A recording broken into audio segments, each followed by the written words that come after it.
How's it going today, college football fans? So, first off, I want to tell you sorry for missing last week. Will and I just couldn't get anything to work out properly. So, decided that no matter what, we're going to get you content this week. So, I decided to go on a solo adventure. Might do one later this week with Will. He might have to do a solo one, but we're going to make sure we get you guys the content that you deserve for what was a fantastic week of college football. So we're going to go ahead and jump into this.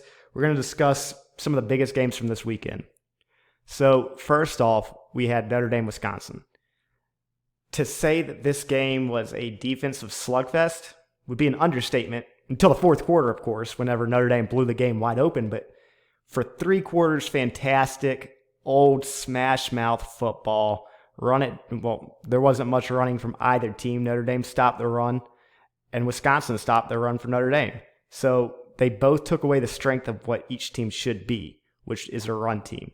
Wisconsin just didn't have the explosiveness on offense to overcome that part like Notre Dame did. Notre Dame was able to make big plays, whereas Wisconsin wasn't. Let's not also forget that Notre Dame's special teams and defense won that game for them. It would be completely irresponsible not to mention that part. But as much as the defense won the game for Notre Dame, Graham Mertz lost the game for Wisconsin. Wisconsin had the game in hand. If they had had proper quarterback play, Notre Dame might have easily lost that game. But Graham Mertz was there to make sure that Wisconsin was there to lose, with 4 interceptions, 2 pick sixes, and 1 fumble. So the question is, did Wisconsin make the right choice with Graham Mertz over Jack Cohn? Jack Cohn played very mediocre in the game, but mediocre was enough to overcome and win the game. So it's very easy to see that both teams are flawed, but Wisconsin has some very big woes whenever it comes to playing ranked teams. Next in, I'm going to step into Arkansas and Texas A&M. If you want to talk about running the ball, Arkansas is the team to beat whenever it comes to running. They are the established precedents for a running football team. They were able to show what it can do against a dominant defense with a defensive coordinator that I love in Mike Elko against Texas A&M. They very handedly beat A&M, and they are proving that they are a force to be reckoned with in the SEC West. Will it pay off? Will they be in the top 3 just 2 years after hiring Sam Pittman? Who knows? This upcoming week will tell a lot whenever Georgia and Arkansas play, because Georgia's elite, Arkansas has been playing like they're elite. One thing's got to give. We'll see which one it is. Next up is the probably most astonishing thing from this season. I'm going to talk about Clemson versus NC State. I cannot believe how far Clemson has fallen in 1 year. I can't name an exact thing that I believe is wrong with the Clemson team, but I think Dabo Swinney has lost control of this football team. I know Will have more to say on this later throughout the week, but how much out of control can this team get?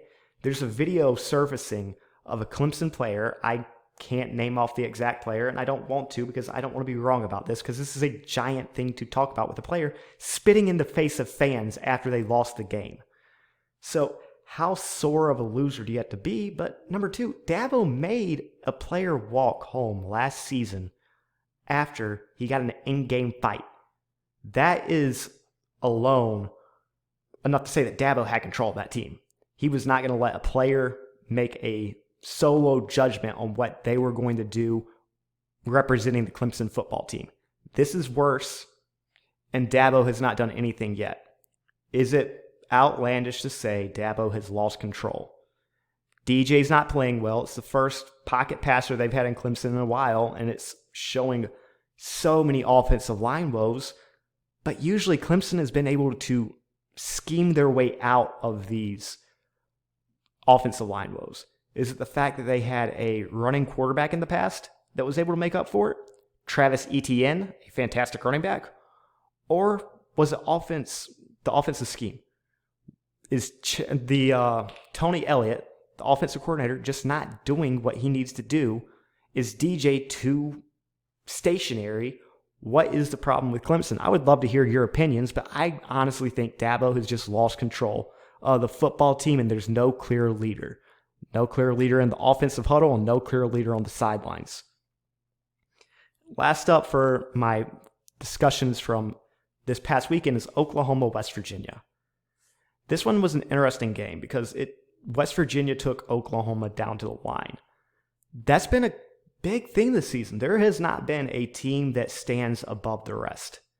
All teams have looked fairly average. I would say Georgia right now looks like they're the best team. There's no doubt about it.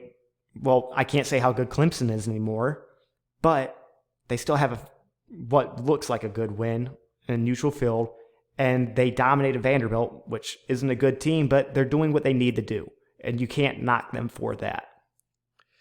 So back to the Oklahoma-West Virginia game, though, it's just showing that the teams we thought were going to be dominant aren't. We could need a little bit more time, and then we start seeing dominance from certain teams, or we could just have a season where we finally get the college football playoff we deserve, where all four teams are of equal playing and equal talent, to where we don't know if Alabama and Clemson, it's definitely not going to be Clemson this year, but if an Alabama is going to win it all, it's wide open for anyone to take. So I'm going to go into my personal top 10 after week 4 of the college football season. As I said, Georgia has looked the most dominant. With their offense, they still need to figure out a few things, but that defense is just playing at such an elite level, you can't knock them. They stopped Clemson from scoring any points week 1, not looking that impressive anymore, but then they shut out Vanderbilt again this week. It's difficult enough to hold any team to 0 points. It's difficult enough to hold a team talented as Clemson to 3 points. So you have to say Georgia's defense is doing something right, and you can't knock them for having probably some of the most dominant performances of the college football season thus far. Number 2, I have Alabama. Alabama's the defending champ. Alabama's undefeated. Alabama's been doing everything they need to do. They played a tough game last week in Florida in the swamp. You can't knock them too much for that. But whenever Georgia's playing this well, I will say that Georgia deserves to be number 1. Alabama, they start playing up to the potential that we know they can easily jump Georgia again. Number 3, Oregon. Oregon has probably one of the best wins against Ohio State, but Ohio State, as I said with Clemson, is in a down season after the loss of Justin Fields. So over time, we'll be able to see, but right now, Oregon traveling to the Horseshoe last week, winning, and then having a dominant win last night again over Arizona shows they're deserving of the number 3 spot as of anyone. Number 4, I have Penn State. Penn State, I didn't really have anything to do this weekend, but they had the dominant win last weekend over Auburn. I wouldn't say dominant, but they had the win last weekend over Auburn, which was impressive, and far more impressive than much more teams have. The only other team that I could say could compete with Penn State with a win would be Arkansas. Arkansas has been playing fantastic football. Offensive line play, dominant. Run game, dominant. Defense, great. So tell me how I'm supposed to knock Arkansas until I watch them play next week.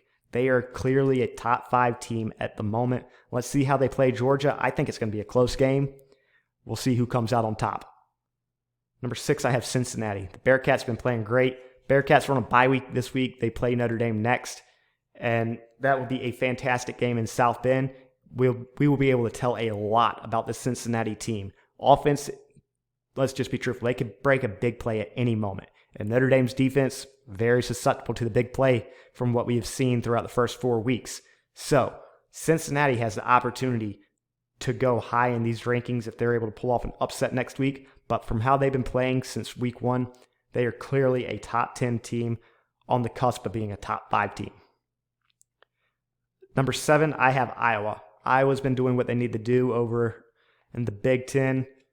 We'll see how it keeps going. If they keep winning, Maybe the Big Ten is able to put someone into the playoffs. I doubt it's going to be Ohio State this season. Maybe it's Iowa. We'll see. The defense is playing fantastic, but that zone defense up against an Ohio State level team with the elite wide receivers they have might be a difficult challenge. Number 8, I have Oklahoma. As I've said, Oklahoma was kind of in the same boat as Notre Dame, where you expect more. They're just not performing to the level that you expect of a team of that caliber. A lot of that, I don't know where to put it, but it looks like Spencer Rattler's just not taking the deep shots like he was last season. That's just such an integral part of his game. If you take away the deep ball from Spencer, you're seeing a lackluster offense, and we'll see where it goes. I think Oklahoma will possibly get upset here in the future, but at the moment, they're winning. They're playing all right, but they're winning. So they're the number 8 team. Number 9, similar story, Notre Dame. They're winning. They're not doing it by fancy means unless you're talking about the fourth quarter of the last game where they put up 31. But the fact of the matter is Notre Dame is a top 10 team except for that offensive line. That offensive line will cause them to lose a game or two. Number 10, I have BYU. BYU is still undefeated. BYU is still doing what they need to do. I refuse to put a one-loss Ohio State team over BYU at the moment until Ohio State shows a little bit more or BYU loses. So I'm going to go ahead and move on to next week's games. First off, I have Arkansas versus Georgia. Bulldogs. We're going to see who has the most. This is going to be old school football, what you love to see. Ground and pound, occasional throws, no RPOs like modern day football. This is smash it down your mouth football. Who is the biggest man? You know what? I like Arkansas, but Georgia's defense has just been a little too dominant. I don't think that Arkansas has the players yet to compete with Georgia, but Sam Pittman, give him a couple years in recruiting, give him the opportunity to build this football team, and you could be looking at an SEC powerhouse in a few years. But Georgia has recruited for too well for too long under Kirby Smart and is playing too well at the moment for me to pick Arkansas. Give me Georgia at home by 6. 2 field goals. We'll win this game. Low scoring affair. I'm going to call under 40 points in total. Next up, I have Cincinnati at Notre Dame. So this is going to be an interesting matchup. Notre Dame, if they play like they did in the fourth quarter of last game, this could be over and out, done quick. The defense has been improving vastly week by week, but sadly enough, the offensive line has not. The offensive line has taken baby steps week by week, and it's not enough. They will get beat up in this game. They gave up, I believe, 5-6 sacks last game, 4 from the offensive tackle position, left offensive tackle position, and it's just, I think they're on the third string offensive tackle. We'll see how Jack Cohen plays next, if he is healthy next week, and or if Buckner is healthy, who they're starting at quarterback. That could play a lot into this game. Notre Dame is not healthy. Notre Dame has not been playing well. We could be looking at Notre Dame's first home loss in 26 games. Watching the number 2 streak end right behind Clemson, which is another streak that can end here soon. And Clemson plays Boston College this week. And what looks like Clemson might lose back-to-back games for the first time in, about 10 years now?